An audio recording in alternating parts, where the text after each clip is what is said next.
So I thought I'd talk about some of the A-list MLP celebrity owners and investors. Haley Jones of the WNBA, not sure what that is.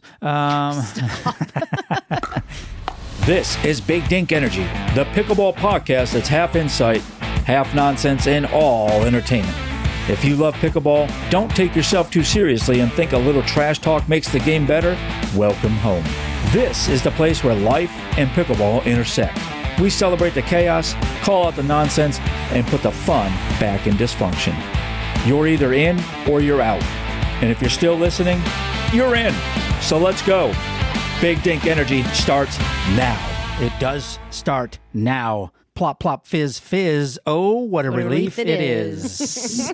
Anybody? Alka-Seltzer. But we are the Big Dink Energy Podcast. Hey, we are sponsored because we are semi-professional. There's a million apps for tracking your score. Zero, Z, nil, zilch for tracking the memories. None. Dink and Dash is changing that, folks. Listen, badges, journals. I'm talking photos and Pickle Pals. Your whole pickleball story in one place. And it's coming soon. Get on it. Follow at Dink_and_ now. That's at Dink_and_ now. Get it for your life. It'll change who you are. All right. Yeah. Well, thank you for that. Yeah, I'm a pro. I'm a pro. The other day, Saturday, I was at Costco and I texted my sister. Better than Sam's Club, by the way. I texted my sister, hey, the scalloped potatoes are on sale. And she said, what? No way. And it got me thinking about the things we're weirdly excited to talk about as an adult. Or like the things old people, like the old people things that are like creeping into our lives. And that definitely was one of them, because I was like, never in a million years did I think I'd text scalloped potatoes are on sale. Scalloped potatoes are on sale at the Costco. Just to be honest, we are not sponsored by Costco, but them scalloped potatoes slap. Yeah, they not do. gonna lie. I haven't had those. Not gonna lie, they were on sale for $6. Nice. And we're getting a Costco closer to us, Yeah. which even that drove us to get a membership. So we're highfalutin now. We're in a different tax bracket. It just got me thinking. And then like not more than maybe a day before that, I was talking to Paddle Princess and I was like, you can use your HSA at Sephora. Oh my gosh. I'm like, how old am I that I have to be talking about that? Yeah, I've noticed things like that creeping into my life. Not that I'm old. I'm middle-aged or mid-40s-ish. Plus 10. 10 years ago. Yeah. But like things like having a favorite burner on the stove. Yes. Ooh, yeah, that is true. That's old people stuff right there. That is old people stuff. Yeah, I have one of those as well. Yeah. I've kind of said this before, but I play a little game with myself in the morning. Is this an injury or is this just temporary when I wake up? Valid.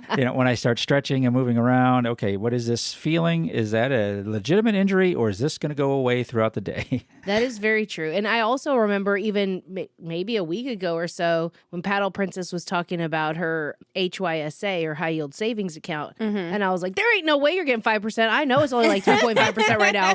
And I'm like, this is my life. Like, why am I talking about, stocks and high yield savings accounts and HSAs and scalloped potatoes? Just now. Because we're at that point. Yeah, just now out on the back porch talking about the weather. We were. Yeah. I think a tornado's coming. Yeah. Like, oh my God. There might be hail in Abilene. And earlier, the conversation with our son was, yeah, I know gas prices are up, honey. I get it. Oh, Yeah. That's the worst. Like I do that. I find myself doing that now when I fill up. Every gas station I pass after that, I'm comparing. Like, I do that 5 too. cents. I could have saved 7 cents. I definitely pay attention to what gas stations in town have the best deals, and I'll always go to them because I hate feeling like I got screwed over by a couple cents. And it's funny because even like when we go to hotels and things like that, the stuff that our kids notice and the things that we notice, like my kids are never like, was the water pressure good for you? Oh, I love a good water pressure. Right. But as kids, I didn't say, Mom, the water pressure's not very great in here. It was always like, That toilet took a long time to flush. Or it's like, oh, the pillows or oh, the bed. Yeah. Right. It's like as kids, we didn't care about those things. But now, I mean, I will check those reviews. I need to know. Yeah. Yeah, absolutely. Is the water pressure good? Does it have good water pressure? Does it have hot water? Like those things are important. Exactly. And if you guys follow us on social media, I was doing my countdown to 40 and I did where I had a whole crash out over my shower head because we have hard water and just calcium buildup. and the streams of water were going everywhere. Well, I got a new shower head, and I got a rain shower head, and it has a handheld. I was so excited to take a shower. I was like, oh, honey, come in and look at this. And I was like showing the kids. I'm like, okay, you can come in here, and it has all these functions. And they're looking at me like, Mom, it's a freaking shower. But it's so cool. Like, I love my shower head now. Yeah, they don't get it. And even now, like, my kids get on my phone all the time. Like, I just don't care. But, you know, they'll be on my TikTok or whatever, and they're like, why are all these air fryer recipes on here? Why are you looking up recipes? Or, you know, and it's like, what do other people look at? Because that's what I'm looking up. I want to know how to make spaghetti in 2 ingredients. Yeah. The algorithm is definitely telling me like, hey, yeah, you're a little bit old. I think so too. Like, it definitely does show me like Costco sales and recipes. Yep. And of course, you home know, renovations. Right. Home renovations, peptides. Decorating your or house. peppers, as they're called on TikTok. Peppers. Yep. Like things like for me, like when we get a new sponge, like that's a big deal for me. Yeah, those are nice. Yes. I love a new sponge. A new, what is it called? A Scrub sponge, Daddy. Scrub Daddy. Hey, Yes. get up with us, Scrub Daddy. This is free Yeah, ads right get a now. new Love Scrub scrub daddies Daddy. and scrub mommies. Those and are so nice. Yeah, and the kids are always like, there's a dog one out. Can we get the dog one? I'm Sure. like, Yeah, get it. yeah, exactly. Kinda need it. That's I love a new exciting. Because it's sponge. cute. I use And it in it's- the shower. And it's No, just joking. and it's springtime, so I'm in my like spring cleaning phase. And You are, so definitely. We were just talking about that on the back porch about how I thought you were just, pregnant. I didn't know what the I'm not nesting. nesting. We were just talking about like I love decluttering and getting stuff out and having clean. And I don't think I was like that as a kid, you know? So all of these things that come out for us as adults are just weird. Yeah. Yeah. That, the other things that I find, like I'll read the menu at the restaurant out loud sometimes. When I'm going through choices, that seems good. The scampi. The scampi. Yeah. But you would never eat scampi anyway. But No, yeah, but just as an example, like, oh, the fettuccine. I don't know. The fettuccine has or this. even asking, like, have you thought about the fettuccine? Does that look good? Yeah. As kids, we don't do that. No. But we're always asking. I know I ask every time, what are you getting? Yep. What are you what are gonna you get? getting? Like, it that's- matters. That's the other thing, because now we split plates. Oh my gosh. Remember when we split that meal and we were like, oh my God, we are old people and we want to go to bed right now. It was a date. We were out on a date at that Mexican restaurant. We're like, we'll just split this. Yeah. And how old is that? Like, I Yeah. can't even finish a full plate of food now. And then when we got done eating, we were still going to our event and we were like, we could totally take a nap right now. Yes. At that point, Oh, she yeah. knew she Naps. was old. Naps are superpowers. Yeah. Naps are superpowers for You sure. know, and I think the other thing is that we kind of did the other day was like lawn care. Yes. Like, well, what if we got this? And do you think that what is it that we got for our weeds? Oh, the Roundup. Roundup. Do you think Roundup or do you think this? Or, should Yeah, we we're be standing in getting an this? aisle comparing. Which, Yes, comparing. What's Which weed better? killer is And better? well, this one's more natural. Do we care about that? Our dogs are inside. Yeah, our dogs are and inside we were just dogs. going on and on. I'm like, oh my God, we're these Just people. pick one. We're just these people Just pick now. one. What is that commercial that we always laugh about? Don't be your parents. Oh, Progressive. Progressive. Is it progressive? Or? It is Yeah. so funny. Yes. And I love those seriously, commercials. I listen to it and I'm like, oh. Coffee for Jan? You don't work here. Every time I see that commercial, it just hits home and I love it. That's definitely us. We're old. One of us is old. I mean, some of you. Not You me. are old. Not me. Seasoned. Seasoned. Yes. Heavily seasoned, Heavily yes. seasoned. For a white person, I'm heavily seasoned. And then that comes into factor now too. Because growing up, I would eat habaneros, ghost peppers. Like, I loved everything super spicy. But like the past few years, I've noticed if I eat things that are too spicy, I'm like, oh, I got heartburn. Yeah. Oh, I got indigestion. Oh, I'm going to skip that today because I'm already feeling a little heartburny. Like, what is happening? Who are we that we're feeling a little heartburny? Yeah. Like, I was doing that today. Earlier, I was going to eat a burger and I was like, oh, already feeling a little indigestion. Think I'm going to Little skip the heart- burger little today. heartburn. Feel a little heartburny. Yeah. Well, when we were on our trip to Fredericksburg, we went into one of those little shops and they had it was all hot sauce and Oh, they had yeah. an over 18 behind glass locked doors and you had to sign a waiver. Oh, sure. That's And I was- Texas. And I was like, what the really, hell? We're really proud But about I our did our that hot when sauce. I was younger. I ate one of those hot sauces in Fredericksburg that was over 18. And I literally ran out the door to the nearest winery and was just like, give me wine. Because I'm all about trying those jams and jellies, though. Mhm. You know the difference between jam and jelly. Never, I can't say it on here. You can look it up. Anyway. Yeah, so if you're feeling old or you're doing old people things and they're creeping into your life, let us know. Get up in our comment section. You go to bdepodcast.com, bdepodcast.com, and let us know. And we will probably, maybe even read it on the air if it's funny. Only if it's funny, though. Some of you people send some stuff in that's not funny. So let us know.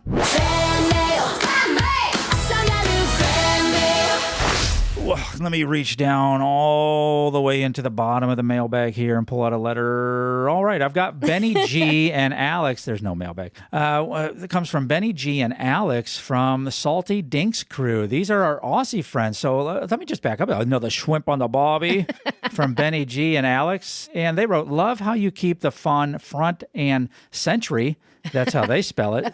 Center in pickleball. Easy for you to say. Love it. Appreciate you guys. Always good to know the Big Dink energy is making its way all the way to the Australia, to the land down under. Thank you, Salty Dinks crew. Yeah, That's love so you cool. guys. Thanks so much. I love Thanks that. for the shout out. Just the tip. Just the tip, quick pickleball wisdom, in and out before you know it. So the boxes are only for the serve. After the serve, the boxes mean absolutely nothing. You can move anywhere on the court, slide middle, cover your partner, or even chase the angle. A lot of players stay trapped in their box like it's assigned seating. Move your feet, the court is yours. Move your feet. In our house, we have a saying, like if somebody gets up and like the dog takes your seat, or if somebody gets up and takes your seat, not my seat, because everybody knows not to sit in mine, but it's move your feet, lose your seat. Move your feet, lose your seat. Yeah. Mine is when you get up, you pick up. Just let you know, my kids will tell you that verbatim. We know, Mom, when you get up, you pick up. I'm like, why would you leave your shit? I love that. You literally got up and walked past the sink. Why would you leave your shit here? Like, literally since they've been like 3 years old. Get up, you pick up. Love that. No caring about your seat. Just pick up No, your stuff. get your shit and Pick go. up your shit. Just the tip. It's time for Pickle Pals. So what if I told you every single pickleball court in America could generate twice the revenue by adding a second sport? Well, that's true. That's the bet Steve Bellamy, founder of Tennis Channel, is making with Typti, a brand new racket sport that launched in January 2026. It's backed by, a couple of big names you may have heard of. Drew Brees, Tony Robbins, J.J. Abrams, to name a few. Has its own professional tour. It's targeting 25 million former tennis players who refuse to play pickleball. I don't know why they would do that. But from California, the man with the boldest vision in racket sports, Steve Bellamy, thanks so much for being on the Big Dink Energy podcast. My pleasure. Thanks for having me. Now, you founded the Tennis Channel way back in 2003. You could have retired, but instead you're inventing a brand new sport from scratch. What possessed you to do this? So the irony is I didn't just invent it. I started this 30 plus years ago. Mm-hmm. So I just now got around to implementing it. So I'm a slow mover. But ironically, it was 30 plus years ago. And in the same 3-week period of time,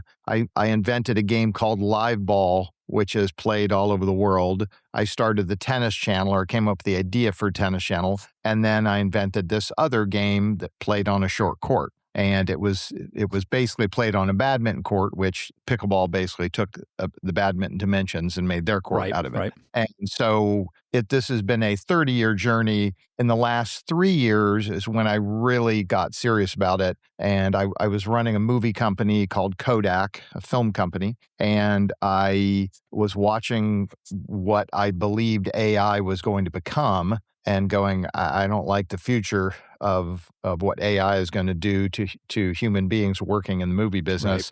Right. And I'd kind of done all I could do in that industry. And this was the one thing in life I still hadn't. I knew it was really a good idea, and I knew it was a something, and I just hadn't done it yet. And so I started prototyping, and I married hundreds of rackets and balls together before I came up with the what we have now. Yeah, it is awesome. For those of you who haven't seen it, please go over and check it out. Typti. It is fast moving. It's great. It's on a shorter court. It's a different rackets. Man, I fell in love with it when I first saw it, just because of the speed and the shorter court. It's almost like an outdoor racquetball court kind of feeling, but you're opposing each other instead of standing, beside each other or behind each other.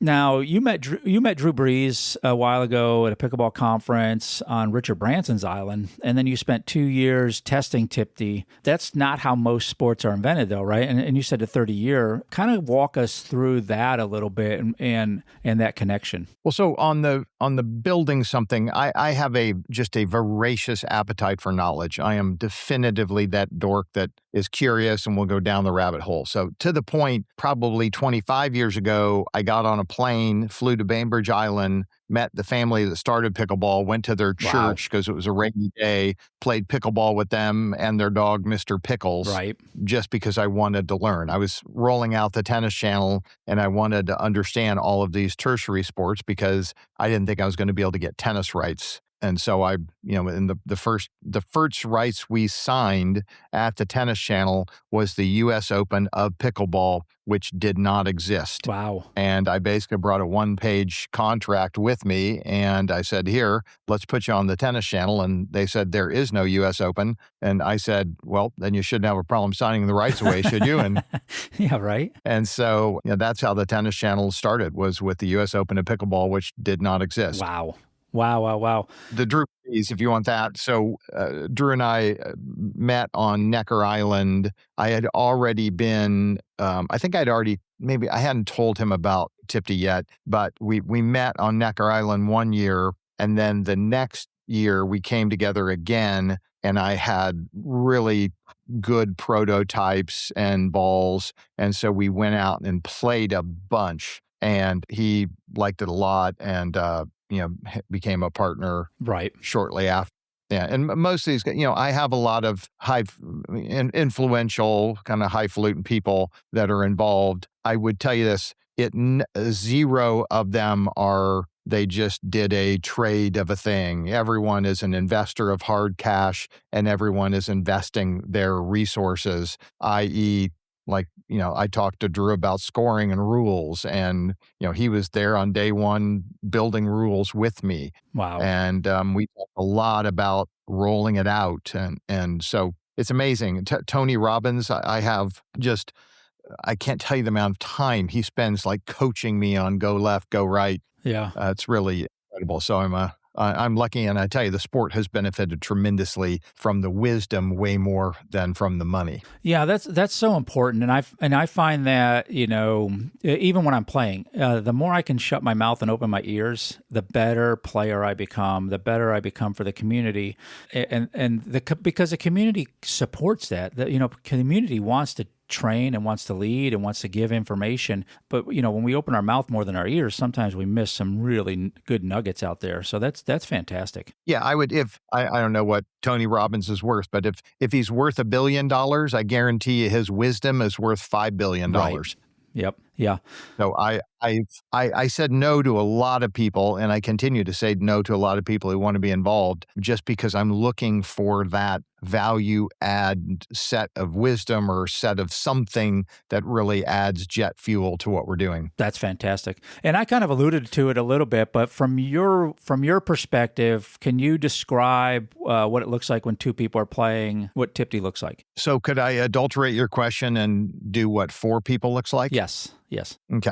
So, and it's taken me 3 years to come up with this answer, and I'm not saying that it won't be different in 6 months, but there is something so magical about Typti. And last night I was playing with people, and I've done a lot of videoing, and then I'll go home and watch the video. And if there's one thing that always is there, which does not make any sense, and it is joy. Yeah. People are laughing and smiling and happy. And you could take a person with the worst personality on planet Earth, haven't cracked a joke in their life, 10 minutes playing Typti, and all of a sudden they're Robin Williams. Yeah. It's never made sense to me until last night it started making sense. And there's 3 things that really separate Typti from other sports. One, it is bedlam on the court. Sure. Absolute bedlam. Yep. So people are changing sides. You're moving forwards and backwards. It is like a sport that is riding off the rails.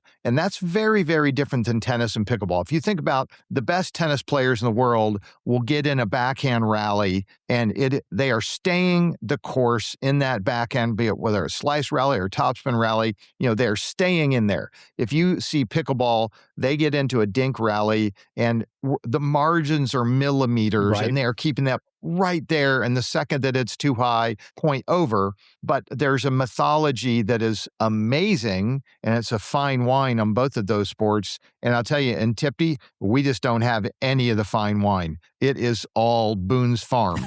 It is just, it is bedlam out there. It's just chaos. And, the rules are very different. The net is a neutral. It's not a death sentence. So if you hit the ball in the net, you can hit it again. You can't hit it with your string bed, but you can hit it with your hand, your foot, the butt cap of your racket, the handle. And it sounds stupid. I cannot tell you how wonderful that is. And once you pull one off, it's basically like an ATP in pickleball or an Ernie. Yeah. Once you pull one off, you are christened and you cannot wait to do the next one. But it just keeps points alive and keeps in a new athletic realm that you haven't seen before. And so it's amazing. And then the third thing, because of the construct of the racket and the ball, when you strike a ball, it comes off like a missile. Right. It is so explosive. The ball, which is 3.5 inches, literally goes to pancake on the racket. And then when it unfolds or it expands, it's a rocket. But then it slows down precipitously through the flight path. Oh, yeah. It bounces. It's going a lot slower. But what that means is I can pound an overhead at you that would be a winner in pickleball or in tennis, and you're making a play that's superhuman in Typti that you would never have gotten in another racket sport. And so there's this phenomenon, like let's pretend you're a 5-0 pickleball player. Sure.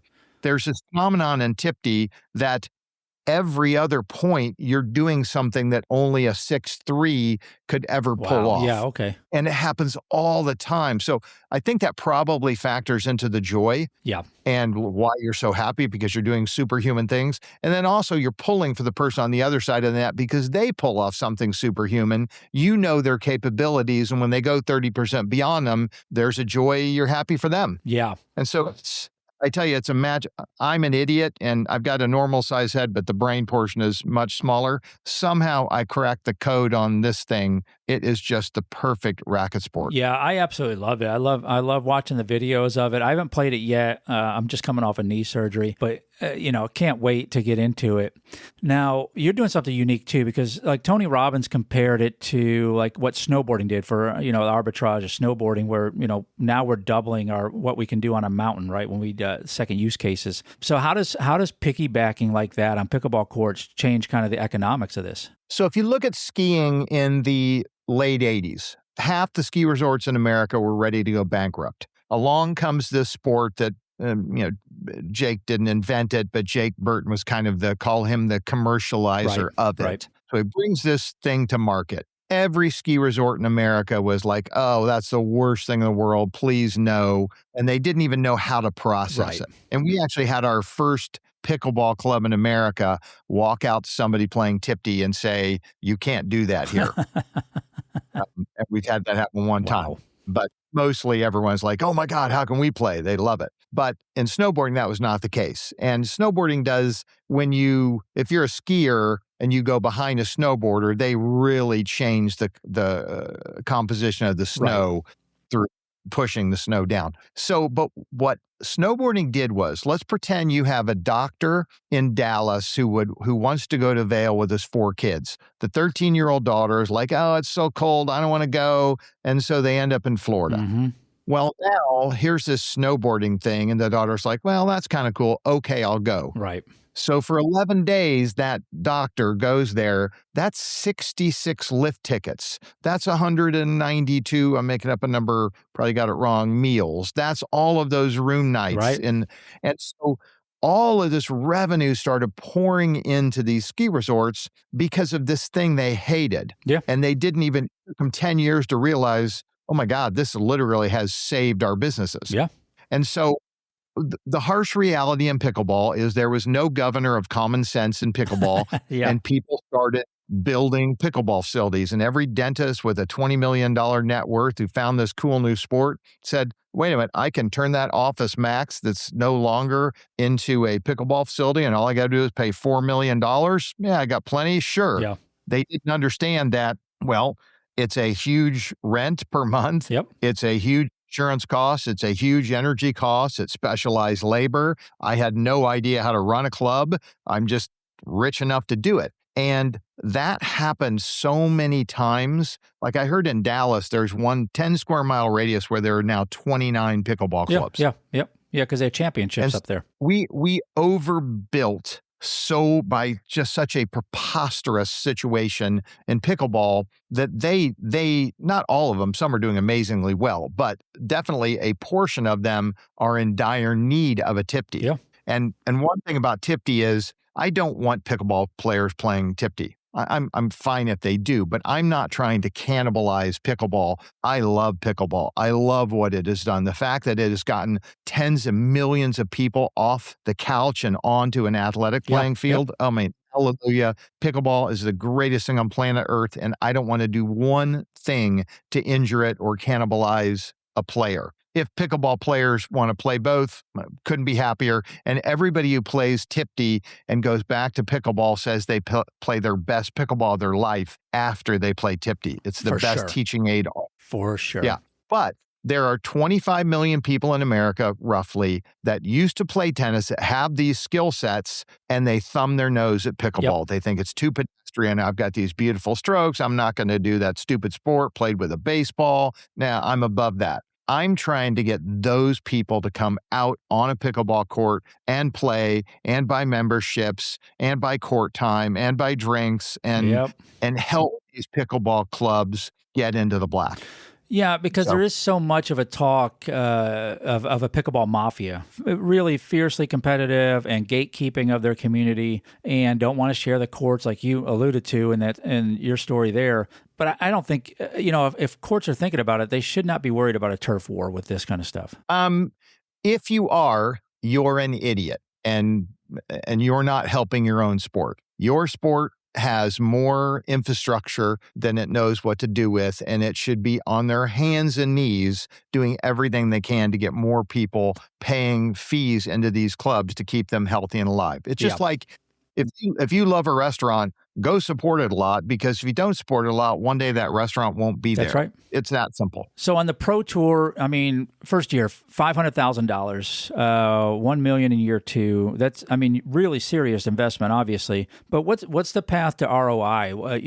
How does Typti make money? What I do in every business is I am not focused on that. I am focused on making the customer experience the greatest thing that can ever happen. And if you focus on that, what happens is the people have a great experience, and they tell more people, and they tell more people, and they tell more people. And before you know it, you don't have to worry about revenue at all. And be it at my tennis centers, which were the most profitable tennis centers and virtually in the history of tennis, I never focused on revenue one day. I obsessed over making sure that every workout was so good. I invented live ball because I was so obsessive about that. The reason these rackets and balls are so good is because I spent 3 years prototyping and obsessing. And so I don't, every single investor that joined my group, the first thing I said was, I'm not giving you a number. No numbers whatsoever, period. I don't know what they are. I have no idea what the impact of shipping and tariffs and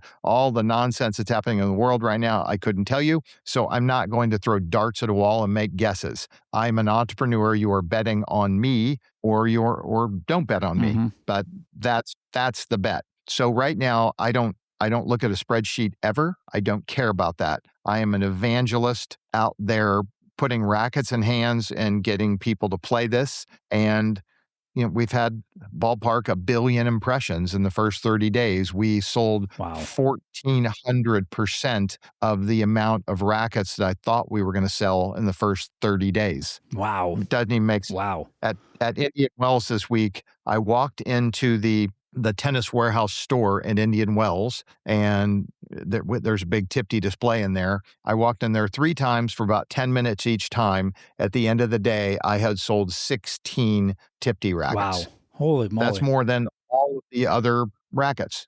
We sold more rackets, Typti rackets, last month at Tennis Warehouse than any other racket in any sport. And we sold more Typti rackets than all of the pickleball and padel combined. Yeah, and I've got to believe a lot of these courts now are paying attention because it's a lot quieter. I mean, you see courts that are almost closing down. You do see courts that are closing down, especially in controlled neighborhoods because of the noise. And so I got to believe they're paying attention to this and saying, okay, the noise is a lot less. Yeah.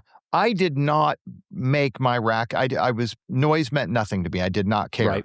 If a pickleball strike is 92 decibels at 1.2 kilohertz. If Typti was 150 decibels, I would still be going with that same ball. It isn't. Fortunately for Typti, it's silent. Yep. But there have now been that usually a noise ordinance is around 63 decibels, sometimes 67. I've seen 172, but 92 leapfrogs. I mean, it's a violation on the first ball strike. There have been 300 skirmishes now over pickleball and noise, and pickleball has lost all 300. I know. So another thing that Typti is going to do that's amazing is judges don't like to just murder things. Like they like finding happy mediums. And so let's say you had a tennis community with 4 tennis courts, and all of a sudden this pickleball thing happens and 2 of the tennis courts get modified into 8 pickleball courts, which that kind of story happens all the time. They don't think about noise and they don't think about parking. Right. Parking is very interesting because you have basically tennis is a singles game. So you had on 2 courts, you have 4 people playing. Now when you go to 8 pickleball courts, you have 32. So you have 800% of the parking load on top of you're going from a mid 60s decibel to a 92 decibel level. And so, the first thing is there's a big fight. The people next door to it say this noise is driving me crazy. And it eventually ends up at a court and a judge has to make a decision. Yeah. A judge would love to say, hey, you can't play pickleball before 9 a.m., but you can play Typti, and you can't play after 8 p.m., but you can play Typti. Judges love doing that. So what's going to happen, as opposed to those pickleball courts going away, the hours will be modified and the pickleball courts will be saved. Yeah, absolutely. I don't have an instance of that happening yet, but I guarantee you, I just know how the court system works. I know how judges operate, and they those happy mediums. Yeah, absolutely. So you already had a legacy going on with the Tennis Channel, and now another legacy with Typti. In 5 years, what does the Typti legacy look like in your mind? If you had asked me that question 2 months ago, I would have a different answer than today. Today, I am so bullish. I think there are going to be thousands of tournaments all over America. There will be leagues. I'm getting video coming in from Japan and from all kinds of places where we don't even ship to those countries, and somehow they have found a way to get the rackets and the balls, and they're playing. And so I think it is going to be a completely global sport, people playing everywhere, and there's going to be a whole professional tour. It will have a Ben Johns and an Annalie Waters and all of the stars. And I think it's going to be it will just be part of the landscape of racket sports. I love it. Steve, I'm so sorry our time is short today. I could talk to you for hours, not just on Typti, but on the guitars and your whole life. I absolutely love you taking the time for us today on the Big Dink Energy podcast. Thank you so much. We're going to be promoting this. Get out there and try Typti if you haven't. You're going to fall in love with it just like you did pickleball. I guarantee it. Thanks so much, Steve, for being on the Big Dink Energy podcast. Thanks for having me. Take care. It's time for Pick 6. Yes. Pick Six is where we take one question and we each bring two amazing, wonderful, and incredible answers. And immediately, just like the rest of the podcast, I regret to agreeing to this segment. So Pick Six tonight, I think, is something near and dear to me. 86th turned Chuck Norris today. If you follow the means of Chuck Norris, that means Chuck Norris turned 86 today. So we're going to, for our Pick Six, Chuck Norris facts. These are only facts about Chuck Norris. Check them if you want to. Pickleball edition. I don't know if mine are going to be pickleball, but they are going to be Chuck Norris facts for sure. What you got? Well, my pickleball edition of Chuck Norris is Chuck Norris doesn't dink. He politely reminds the ball where it belongs. Nice. When Chuck Norris calls mine, the ball agrees. I didn't do necessarily pickleball ones, but Chuck Norris can hear sign language. Chuck Norris doesn't ask who's serving. The paddle knows. Exactly. Chuck Norris once hit a serve so hard it registered as a tornado warning. Chuck Norris got a foot fault once, then the line moved. There you go. That's a good one. We love us some Chuck Norris. Yes, absolutely. A bonus one, just so y'all know, another Chuck Norris fact. Chuck Norris checks under his bed for me at night. Oh, God. Okay. Lame. Tell us your favorite. Chuck Norris did impress Shania Twain. Chuck Norris can slam a revolving door. Anyhow. What is it? Chuck Norris doesn't do push-ups. The world pushes back to He him. pushes the world away. He pushes the world away. So many great ones. Yeah. I love it. Get up in our comments, bdepodcast.com, bdepodcast.com, and let us know your favorite Chuck Norris facts. Only facts for Chuck Norris. News you can use. I've just been handed this copy. Pay attention. Lean in. Get your ear next to your speaker. You're going to want to know this. So I thought I'd talk about some of the A-list athletes and influencers that are MLP celebrity owners and investors. I don't know if y'all knew some of these. I've talked about a couple of these before, but I thought it was really interesting to me because it's very telling about our sport when people at this level are investing in buying teams and owning teams, that this isn't just something that's a fly-by-night thing. I mean, even though it did start in the 60s and it's still here, but we're going bigger than ever in the next couple of years. We're only the tip of the iceberg. So just some of the owners. LeBron James owns a team with Kevin Love and Draymond Green. My favorite is Tom Brady. He owns an MLP pickleball team. Kevin Durant, another basketball player. Patrick Mahomes owns a team. Any women out there? I don't know. Sounds like a bunch of men. Yeah. Drew Brees with the Mad Drops. We went and worked with Drew Brees down in New Orleans for the Pickle Con or Pickle Fest or whatever it was down there. Pickle He Fest. invited us down to work with him. Pickle Fest. I do have the T-shirt. Josh Allen, famous Buffalo Bills quarterback, Los Angeles Mad Drops. Jason Tatum, don't know who that is. Is it anything like, what's the other kid's name with Tatum? Channing. Channing. I can never get it right. Channing Chatham. Chatham. Some of the tennis crossovers, Naomi Osaka. Oh. Nick Kyrgios? I don't know. Drake owns a team. Eva Longoria, for you asking about the ladies. Oh, interesting. Gary Vaynerchuk. Yeah, I like Trying some to buy Gary the- V. Trying to buy the Jets, but got caught up with MLP. Michael B. Jordan. Heidi Klum. Oh, I know. Yeah. Blumenschlager. Kate That's Upton. interesting. Mark Cuban. Mark Cuban, of course. Of course, Mark Michael Phelps. Not only Interesting. doing Subway commercials, but owning MLP. Didn't something happen with him? He was a swimmer. I knew he was a swimmer, Smoked but a lot of weed. Yeah. that's what it was. Did he get his stuff taken away? I don't think so. That's dumb if he Yeah, did. yeah, Anyways, no I'm not kidding. getting there. I know he lost a lot of sponsorships. Yeah, who cares? It's a weed. lot. Let's see. Odell Beckham, Haley Jones of the WNBA. Not sure what that is.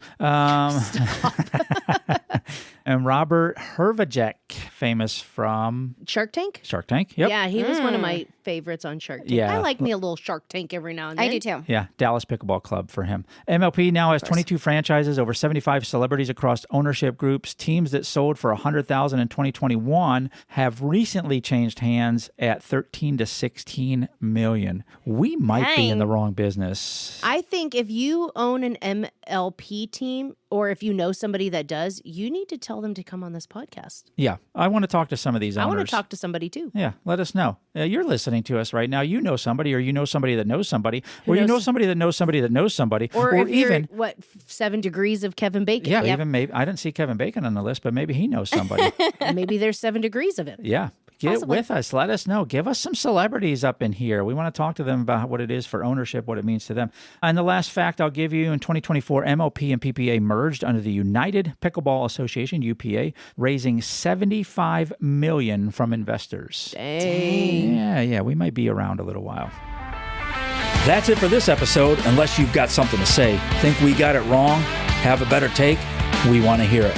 Find us at bdepodcast.com or at BDE Podcast on the socials. Drop us a message. We might just feature you in the next episode. If you had a good time, well, samesies. If not, maybe try again. We grow on people. So you know the deal. Follow the show, tell a friend, and leave us a review. Or just pretend this never happened.